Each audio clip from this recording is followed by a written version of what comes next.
우리가 가지고 있는 성경 속에는 하나님의 말씀들이 기록되어 있습니다. 그리고 우리를 향한 하나님의 명령도 함께 기록되어 있죠. 그렇다면 성경 속에서 하나님이 우리에게 가장 많이 반복하신 명령은 과연 무엇일까요? 그것은 사랑하라도 아니고 기도하라도 아닙니다. 감사하라도 아닙니다. 하나님이 우리에게 가장 많이 반복해서 하신 명령은 바로 두려워하지 말라입니다. 어떤 이가 성경 속에 두려워하지 말라는 하나님의 명령이 몇 번이나 반복되었는지 그 수를 세어보니 365번이 넘게 하나님이 이 명령을 계속해서 반복하셨다고 합니다. 그래서 누군가는 하나님이 우리에게 두려워하지 말라는 명령을 365번 넘게 한 이유가 우리가 1년 365일 매일 두려움과 싸워서 이겨야 하기 때문에 그래서 하나님께서 그렇게 365번 넘게 우리에게 매일같이 두려워하지 말라 이렇게 말씀하신 것이다 라고 말하기도 합니다. 물론 정말 그런 이유 때문에 하나님이 두려워하지 말라는 명령을 300번 넘게 그렇게 한 것은 아니지만 그러나 분명한 한 가지는 하나님 우리가 두려워하는 인생이 되기를 원하지 않으신다는 사실입니다. 이 한 가지는 변함없는 사실입니다. 그래서 하나님은 365번 넘게 이것을 강조해서 두려워하지 말라고 말씀하신 것이고 우리에게 강하고 담대하라고 명령하신 것이죠. 여러분, 우리가 두려움에 빠지면 우리는 삶의 기쁨을 잃게 됩니다. 우리가 두려움에 빠지면 미래에 대한 소망을 잃어버리게 됩니다. 그리고 우리가 두려움에 빠지면 우리는 믿음 또한 잃게 됩니다. 그래서 하나님은 그 삶의 두려움 때문에 우리가 마땅히 이 땅에서 누려야 할 기쁨과 소망 그리고 믿음을 잃지 않게 하기 위해 두려워하지 말라고 반복해서 말씀하시고 명령하신 것이죠. 그렇다면 여러분, 우리가 삶에서 두려움에 빠지는 이유가 과연 무엇일까요? 하나님께서 우리에게 두려워하지 말라고 말씀하셨다는 것은 그때가 언제인지는 모르나 분명 우리 삶 가운데에 두려움과 맞닥뜨리는 순간이 올 수 있기 때문에 그래서 그것을 경계하라는 의미에서 우리에게 하신 말씀인데 우리가 삶에서 두려움에 빠지는 이유가 도대체 무엇일까요? 또 그럼 우리가 그 두려움에 빠지지 않기 위해서는 또 믿음의 백성으로 어떻게 해야 할까요? 오늘 여러분과 함께 이 두 가지 질문에 대해서 말씀을 통해 함께 살펴보며 은혜를 나누고자 합니다.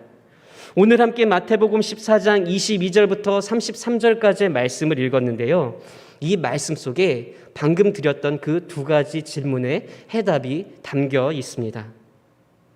그래서 오늘 이 본문 말씀을 통해 두려움에 대한 질문의 답을 찾아 나아갈 때 아무쪼록 이 시간 하나님이 주시는 말씀을 통해 여러분 모두 어떤 상황에서도 두려워하지 않는 믿음의 사람이 다 되시기를 간절히 소망합니다. 여러분, 우리는 인생의 어떤 상황 속에서 두려움에 사로잡힐 수도 있고 또 그 반대로 두려움을 극복하여 담대하게 나아갈 수도 있습니다. 그렇다면 과연 이 둘의 차이가 무엇인가? 같은 상황 속에서 어떤 이는 두려움에 빠지기도 하고 어떤 이는 그 두려움을 극복하여 담대하게 나아갈 수도 있는데 우리가 그 상황 속에서 똑같은 상황 속에서 두려움에 빠지느냐 두려움을 극복하느냐는 어떤 차이가 과연 있을까요? 그 결정적인 차이는 바로 내가 무엇을 바라보는가의 차이입니다. 즉 우리의 시선에 두려워하느냐 두려워하지 않느냐가 달려있다는 것이죠. 내가 무엇을 바라보느냐에 따라 우리의 시선이 어디를 향하고 있느냐에 따라 우리는 두려움에 빠질 수도 있고 그 두려움을 극복하여 담대하게 믿음으로 나아갈 수도 있습니다. 오늘 함께 읽은 그 본문 말씀 속에 바로 이 시선의 차이 때문에 극과 극을 오간 사람이 있는데 그 사람이 누군가 하면 바로 예수님의 제자들이었고 또 그 중에서도 특별히 베드로였습니다. 본문이 시작되는 22절 말씀을 보면 이렇게 기록되어 있습니다. 예수께서 즉시 제자들을 재촉하사 자기가 무리를 보내는 동안에 배를 타고 앞서 건너편으로 가게 하시고, 여기서 즉시라는 단어가 등장하는데요. 이것은 이 본문 말씀이 어떤 시간 또는 어떤 사건이 일어난 직후임을 우리에게 알려주는 것입니다. 그렇다면 오늘 본문 말씀은 어떤 시간, 어떤 사건이 일어난 직후의 상황이었을까요? 바로 오늘 함께 읽은 본문 말씀은 바로 앞에 나와 있는 오병이어의 기적이 일어난 직후의 상황입니다. 우리가 너무나도 잘 알고 있는 오병이어의 기적이 일어난 직후의 상황입니다. 예수님은 5,000명이 넘는 무리에게 떡 5개와 물고기 2마리로 그들을 배불리 먹이시고, 또 그 남은 것을 거두니 얼마나 거두었죠? 12광주리가 가득 차게 거두었습니다. 이 기적을 현장에서 직접 지켜보고 경험한 예수님의 제자들과 무리들은 아마도 그 당시 놀라움을 감추지 못했을 것입니다. 어떻게 떡 5개와 물고기 2마리로 5,000명이 넘는 사람이 배불리 먹고도 남을 수가 있습니까? 모두가 예수님이 행하신 이 기적으로 인해 그것을 경험함으로 말미암아 굉장히 흥분된 상태였을 것입니다. 그 감흥이 아직 사라지지 않은 상태에서 바로 그때 예수님은 제자들을 재촉하여 떠나게 하셨습니다. 배를 타고 건너편으로 가게 하셨고, 또 모여있던 수천 명의 무리들을 모두 흩어지게 하셨습니다. 여러분, 보통 사람들의 심리는 굉장한 일을 경험하여 흥분한 상태일 때는 그 현장에서 그 여운을 더 느끼고 싶어 합니다. 굉장히 놀라운 일을 경험했을 때는 그 자리에서 그것을 다시금 곱씹어 보기를 원해요. 그 여운을 느끼고 싶어 합니다. 그런데 아마 성경 본문 말씀 속의 상황, 오병이어의 기적이 일어난 그 상황 속에서도 사람들이 마찬가지로 그랬을 거예요. 한번 예를 들어보면, 시간이 지금 꽤 많이 흘렀지만 우리나라가 2002년에 월드컵을 개최하지 않았습니까? 그 2002년 월드컵에서 우리나라가 성적이 어떻게 나왔죠? 4강까지 진출하는 놀라운 일을 이루었습니다. 그런데 2002년 월드컵 8강전에서 우리나라가 어떤 나라와 붙어서 이제 경기를 치렀냐면은 세계 최고의 강호라고 말할 수 있는 스페인이라는 나라와, 축구로 유명한 스페인이라는 나라와 8강전에서 맞붙었습니다. 그리고 그 8강전에서 승부차기 끝에 우리나라가 스페인을 물리치고 이제 4강에 진출하게 되었죠. 그 4강에 진출하는 역사를 기록했을 때 시청 앞 광장에서 모여서 대한민국을 응원하던 사람들이 어떻게 반응했습니까? 축구 경기가 끝나고 모두 조용히 집으로 돌아갔습니까? 아니죠. 난리가 났습니다. 여러분 기억하시나요? 난리 난 그때를 기억하시나요? 사실 저는 그때를 기억하지 못합니다. 저는 그 사실을 잘 몰라요. 왜냐하면 그 월드컵이 열리고 있었던 때 저는 강원도 산골짜기 인제라는 곳에 그 깊은 산속에서 경계 근무를 서고 있었습니다. 그래서 축구가 이겼는지 졌는지도 몰라요. 그리고 서울시청 앞 광장에서 어떤 일들이 벌어지고 있는지 저는 몰랐습니다. 그런데 뉴스를 통해서 보니까 난리가 났습니다. 사람들이 그 광장에서 밤새도록 대한민국을 연호하고 외쳤고, 집으로 돌아가지 않고 그 흥분을 가라앉히지 못해서 그 여운을 즐겼다고 그렇게 뉴스에서 이야기를 했습니다. 마찬가지입니다. 사람들이 놀라운 일을 경험했을 때는 그 현장에서 바로 떠나기를 원하지 않고 그 자리에 남아서 그 여운을 더 느끼기를 원합니다. 그런데 마태복음 14장에서 오병이어의 기적을 경험했던 수천 명의 무리도 마찬가지였을 것입니다.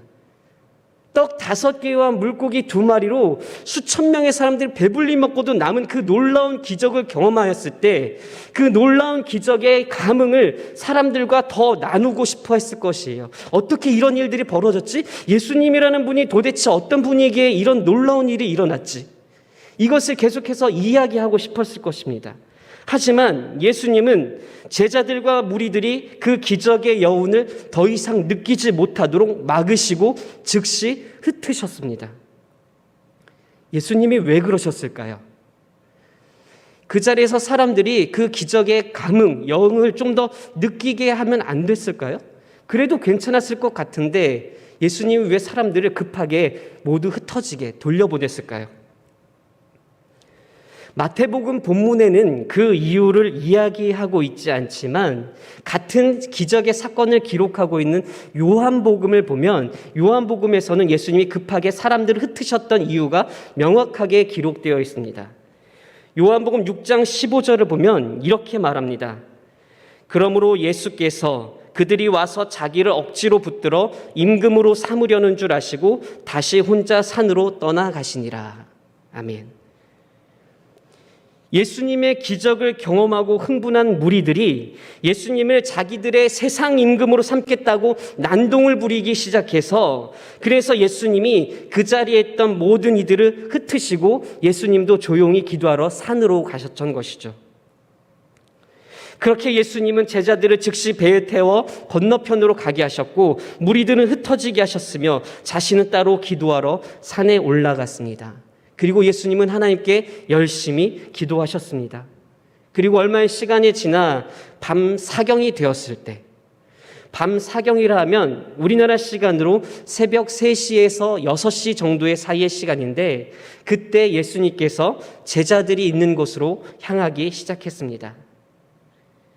그런데 예수님이 제자들에게 돌아오실 때 그 자리의 상황이 심상치 않고 예사롭지 않은 상황이었습니다. 성경은 그때의 상황을 어떻게 묘사하고 있을까요?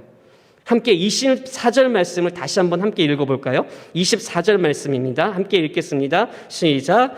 배가 이미 육지에서 술이나 떠나서 바람이 거스름으로 물결로 말미암아 고난을 당하더라. 아멘. 그때 제자들이 타고 있던 배는 육지로부터 멀리 떨어져 있었습니다. 육지로부터 멀리 떨어져 있었는데 당시에 매우 거센 풍랑으로 인해 배에 타고 있던 제자들이 고난을 당하고 있었던 상황입니다. 그런 상황에서 예수님이 제자들에게 다가오셨는데 이때 예수님이 제자들에게 다가오실 때 어떻게 가셨을까요? 예수님 역시 배를 타고 가셨을까요? 그렇지 않죠. 성경에서 기록되어 있기를 바다 위를 걸어서 오셨다고 성경이 증언하고 있습니다. 예수님께서 제자들을 다시 만나러 가실 때에 예수님은 바다 위를 걸어서 가셨습니다. 전날 저녁에 오병이어의 놀라운 기적을 행하신 예수님께서 다시 한번 제자들에게 놀라운 기적을 보여주신 것입니다. 사람이신 예수님이 무리를 걸으셨습니다. 그런데 이때 예수님이 무리를 걸으실 때 짧은 거리를 잠깐 걸었던 것이 아니었습니다. 잠깐 순간적인 초인적인 힘으로 무리를 잠깐 달리듯이 그렇게 걸었던 것이 아니에요. 성경에 기록되어 있기를 제자들이 타고 있던 배가 육지에서 어느 정도 떨어진 거리였다고 성경에서 말하고 있습니까? 마태복음 오늘 본문 말씀을 보면 수리나 떨어져 있다고 말하고 있습니다. 수리라는 거리가 정확하게 체감되지가 않잖아요. 요한복음의 동일한 사건을 기록한 본문 말씀에는 이렇게 기록되어 있습니다. 요한복음 6장 19절에 의하면 그 거리가 약 10여리쯤 되었다고 정확하게 기록되어 있어요. 그럼 10여리가 얼마나 되는 거리일까요? 아직 잘 모르시겠죠? 10여리를 우리가 자주 사용하는 킬로미터로 이제 환산해 보면은 약 5km에서 7km 정도의 거리예요. 5km에서 7km 정도의 거리라면 지금 우리 교회가 있는 도봉동에서 어디까지 되는 거리일까요? 제가 대략 계산해 보니까 우리 도봉동에서 수유역까지 정도의 거리가 되더라고요. 여러분, 도봉동에서 수유역까지 걸어가면 어느 정도 시간이 될까요? 5km, 7km 정도라면 보통 성인들의 발걸음이라고 한다면 아무리 못해도 40분, 50분은 걸릴 거예요. 아무리 부지런히 걸어도 40분, 50분이 되는 거리입니다. 그런데 예수님께서 걸었던 그 거리가 우리가 말하는 그런 평지를 걸었던 것이 아니잖아요. 거센 풍랑이 일어나고 있는 그 바다 위를 1시간 동안 그렇게 제자들을 향해서 무리를 걸어가셨습니다. 그 긴 거리를 예수님께서 풍랑을 뚫고, 물론 풍랑이 예수님에게 어떤 영향도 미치지 못했겠지만 그렇게 제자들을 향해 다가가셨습니다. 그럼 그 당시 풍랑 때문에 고생하고 있던 제자들이 그들을 향해 다가오시는 예수님을 보고 어떻게 반응했을까요? 그들의 주님이신 예수님을 보고 그 예수님으로 인하여 마음의 고생으로부터 자유하게 됐을까요? 아니죠. 오히려 성경을 보면 그들은 예수님으로 인해 더 놀라고 두려움에 빠졌다고 성경에 말하고 있습니다. 한번 생각해 보십시오. 캄캄한 밤입니다. 아직 해가 뜨지 않은 짙은 어둠의 때입니다. 그때 무섭게 부는 풍랑으로 인해 제자들은 긴장하고 있었던 상태였는데, 근데 저 멀리서 누군가 풍랑을 뚫고 바다 위를 걸어오고 있습니다. 상식적으로 그 풍랑을 뚫고 바다 위를 걸어오는 사람이 있으리라고 제자들이 생각했을까요? 그렇게 전혀 생각하지 못했을 거예요. 그래서 그 사람의 형체의 그림자가 바다 저 멀리서부터 자신들을 향해 걸어오는 것을 보고 제자들이 뭐라고 소리 지르며 두려움에 떨었죠? 유령이다 라고 소리 지르며 두려움에 떨었다고 성경이 말합니다. 성경은 제자들이 예수님을 깨닫지 못했다고 말합니다. 유령이라고 소리치며 놀랐다고 이야기합니다. 그러자 곧바로 예수님이 그들에게 자신이 누구인지 알려주셨습니다. 27절 말씀에 이렇게 말하시죠. 안심하라, 나니 두려워하지 말라. 당시 제자들은 두려움에 쌓여 있었습니다. 전날에 예수님이 오병이어로 놀라운 기적을 행하신 것을 직접 보고 경험한 그들이었는데, 그런 그들이, 예수님을 주님으로 모시는 그들이 풍랑 때문에 두려움에 빠져 있었고 또 예수님을 알아보지 못하고 두려움에 빠져 있었습니다. 왜냐하면 당시 그들의 시선은 놀라운 이적을 행하시는 주님, 예수님을 향하지 않고 무섭게 부는 바람과 파도, 그들의 환경에 고정되어 있었기 때문입니다. 여러분, 예수님은 어떤 분이십니까? 전날의 기적, 오병이어의 기적을 행하신 주님이실 뿐만 아니라 마태복음 8장을 보면 바람과 파도를 말씀으로 꾸짖어 잔잔케 하신 분이시기도 합니다. 또 중풍병자를 고치시고 눈먼 자를 눈뜨게 하신 분이시며 죽은 자를 살리신 분이십니다. 그런 주님을 제자들이 온전히 믿고 바라봤다면, 기다렸다면 제자들은 어떤 상황과 형편에 처했어도 전혀 두려워하지 않고 담대할 수 있었을 텐데, 하지만 그러기에 당시 제자들의 믿음이 너무도 부족했었습니다. 그들은 주변의 상황을 먼저 바라봤고 그들이 처한 형편에 그들의 시선이 고정되었습니다. 환경으로 인해 두려움에 사로잡히고 말았던 것이죠. 그런 제자들에게 예수님이 다가오셔서 그들을 위로하셨습니다. 안심하라, 나다.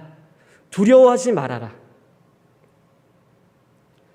성경에 그 이후 제자들의 상황에 대해서 구체적으로 기록되어 있지 않아 우리가 정확하게 알 수는 없지만, 아마도 여러 정황들을 살펴보았을 때 제자들이 무리를 걸어서 다가오신 분이 예수님이라는 사실을 알고 난 후 그들의 마음속에 있던 두려움이 사라졌을 것입니다. 왜냐하면 그들의 시선이 무섭게 부는 바람과 파도에서 예수님께로 옮겨졌기 때문이시죠. 그들의 상황은 변하지 않았습니다. 여전히 바람이 불고 있고 파도가 무섭게 치고 있는 상황입니다. 하지만 단지 그들의 시선만이 바뀌었습니다. 주변 환경을 바라보던 그들의 시선이 예수님께로 옮겨졌는데, 그 시선의 변화 하나 때문에 똑같은 현실과 똑같은 상황 속에서 그들은 더 이상 두려워하지 않게 되었습니다. 그러자 잠시 후 베드로는 무리에 계신 예수님을 향해 이렇게 말했습니다. 28절에 주여, 만일 주님이시거든 나를 명하사 무리로 오라 하소서. 무리를 걸으신 주님을 보고 두려움이 사라진 베드로는 용기를 내어 예수님께 자신도 무리를 걸어서 예수님께로 가겠다고 이야기했습니다. 그리고 예수님은 그런 베드로에게 무리를 걸어오라고 말씀하셨죠. 놀랍게도 베드로는 예수님처럼 무리를 걸었습니다. 베드로가 예수님을 믿고 배에서 내려 물 위에 서자 그 발이 물에 잠기지 않았습니다. 베드로는 믿음으로 무리를 걸었으며 예수님께로 한 걸음씩 한 걸음씩 나아갔습니다. 그런데 그 순간 무섭게 불어치는 바람과 높은 파도에 베드로는 시선을 빼앗기고 말았고, 예수님을 향하던 시선이 주변의 환경을 바라보기 시작하자 베드로는 두려움에 휩싸이기 시작했습니다. 그리고 그 즉시 그의 몸이 물에 가라앉기 시작하였습니다. 베드로는 허우적거리며 예수님께 살려달라고 외쳤고, 예수님은 그런 베드로에게 손을 내미사 구원해 주시며 이렇게 말씀하셨습니다. 믿음이 작은 자여, 왜 의심하였느냐? 믿음이 작은 자여, 왜 의심하였느냐? 예수님이 베드로에게 하신 이 말씀, 왜 의심하였느냐? 이것은 다르게 말하면 이렇게 말할 수도 있습니다. 믿음이 작은 자여, 왜 끝까지 나를 바라보지 않았느냐? 사랑하는 여러분, 우리가 삶 속에서 두려움에 빠지게 되는 이유는 우리의 시선을 하나님께로, 예수님께로 향하지 않기 때문입니다. 베드로처럼 우리의 시선을 끝까지 주님께로 고정하지 못했기 때문에, 우리의 시선이 우리 주변의 환경과 세상 문제로 향하기 때문에 그때 두려움이 우리 마음 가운데 엄습하는 것입니다. 그렇다면 이것은 다르게 말하면 어떻게 말할 수 있을까요? 우리가 두려움에 빠지지 않기 위해서는 우리의 시선을 하나님을 향하게 하고 예수님을 향하게 해야 한다는 것입니다. 우리의 시선이, 우리의 믿음이 어떤 현실 속에서라도 온전히 하나님 한 분께만 향한다면, 하나님으로 인해, 예수님으로 인해 우리는 결코 두려워하지 않고 모든 두려움에 맞설 수 있다는 것입니다. 사랑하는 여러분, 하나님의 사람은 상황을 보지 않고 하나님만 바라봅니다. 예수님의 사람은 어떤 현실 속에서도 현실을 바라보지 않고 예수님만 바라봅니다. 그렇기에 하나님의 사람, 예수님의 사람에게는 어떤 두려움도 전혀 틈탈 수가 없는 것입니다. 바로 이 자리에 계신 여러분 모두가 그런 하나님의 사람이 되시기를 간절히 소망합니다. 바로 여러분 모두가 그런 예수님의 사람이 되기를 간절히 소망합니다. 그리하여서 하나님만 바라보고 예수님만 바라보는 여러분의 삶이 되어서 악한 영들이 여러분의 마음 가운데 틈타지 못하게 하고 그 어떤 두려움도 여러분의 마음 가운데 자리 잡지 못하게 하시는 그런 여러분 모두가 되기를 간절히 소망합니다. 구약성경 열왕기하를 보면 우리가 무엇을 바라보느냐에 따라 두려움에 빠질 수도 있고 또 그렇지 않을 수도 있다는 사실을 알려주는 또 다른 이야기가 담겨 있습니다. 열왕기하 6장을 보면 아람 군대가 하나님의 사람 엘리사를 잡기 위해 수많은 군사를 보내 엘리사가 살고 있던 성읍 주위를 에워싼 그 사건이 있습니다. 수많은 군대가 엘리사 한 사람을 잡기 위해 그 주위 성을 온전히 둘러쌌습니다. 수많은 군대가 엘리사를 잡기 위해 나아가고 있습니다.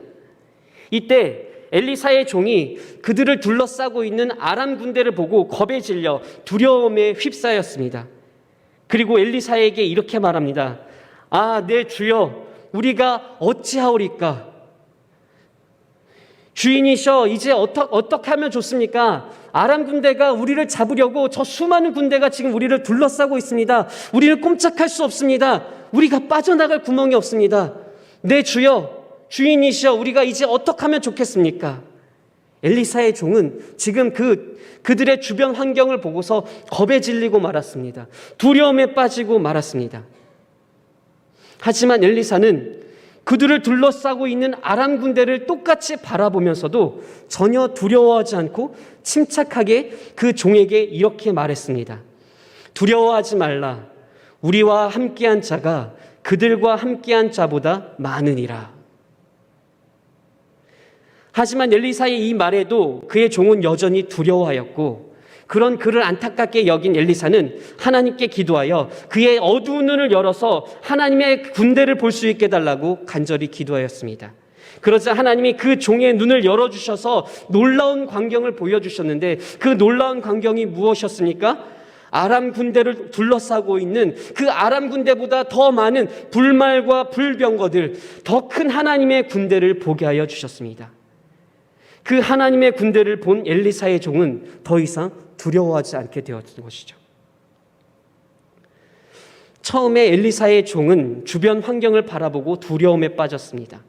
그들을 둘러싸고 있는 아람 군대, 이 현실의 문제를 보고 두려움에 휩싸였습니다. 하지만 그런 똑같은 현실 속에서도 엘리사는 전혀 두려워하지 않았는데, 왜냐하면 그는 현실의 문제를 보는 것이 아니라 그 너머에 계신 크신 하나님을 바라보고 있었기 때문입니다. 그들과 함께 하시며 도우시는 하나님께 그의 시선이 고정되어 있었기 때문에 아무리 많은 수의 아람 군대가 자신들을 둘러싸고 있어도 전혀 무섭지 않았던 것이죠. 두려웠지 않았던 것입니다. 그보다 더 큰 하나님의 군대를 바라볼 수 있었기 때문이죠. 여러분, 우리가 두려움에 빠지는 이유는 우리의 시선이 하나님을 향하지 않고 예수님께 고정되지 않고 세상 문제와 현실의 상황을 향하고 있기 때문입니다. 전능하신 하나님, 크고 놀라우신 하나님을 바라보지 않고 작은 삶의 문제에 우리의 시선이 머무르기 때문에 우리가 쉽게 두려움에 빠지는 것입니다. 여러분, 크신 하나님을 바라보십시오. 말씀으로 바람과 파도를 꾸짖으시는 놀라우신 예수님을 바라보십시오. 그렇게 우리의 시선을 주님께만 향한다면 우리의 현실 속에 어떤 비바람이 몰아친다 하여도, 어떤 파도가 일어난다 하여도 우리는 전혀 흔들리지 않고 두려워하지 않고 담대하게 무리를 걸으며 주님 앞에 나아갈 수 있을 것입니다. 그런데 우리가 세상 문제와 주변 환경에 시선을 빼앗기지 않고 끝까지 주님만 바라보며 살기 위해서는 반드시 두 가지를 기억해야 합니다. 그 두 가지가 무엇이냐? 바로 말씀과 기도입니다. 말씀과 기도. 말씀과 기도. 여러분, 날마다 하나님 말씀 붙들고 살아가는 여러분이 되십시오. 하나님 말씀이 우리의 힘입니다. 하나님 말씀이 우리 인생의 방패입니다. 하나님 말씀이 우리의 능력이 됩니다. 하나님 말씀 붙들고 살아갈 때 우리는 세상의 어떤 문제와 염려가 우리를 공격한다 하여도 흔들리지 않고 끝까지 주님만 바라보며 나아갈 수 있습니다. 또 날마다 기도하며 하나님을 붙드시는 여러분이 되시기를 바랍니다. 기도와 두려움은 항상 반비례합니다. 기도가 쌓이면 두려움은 줄어들게 됩니다. 기도가 줄어들면 두려움은 커지게 됩니다.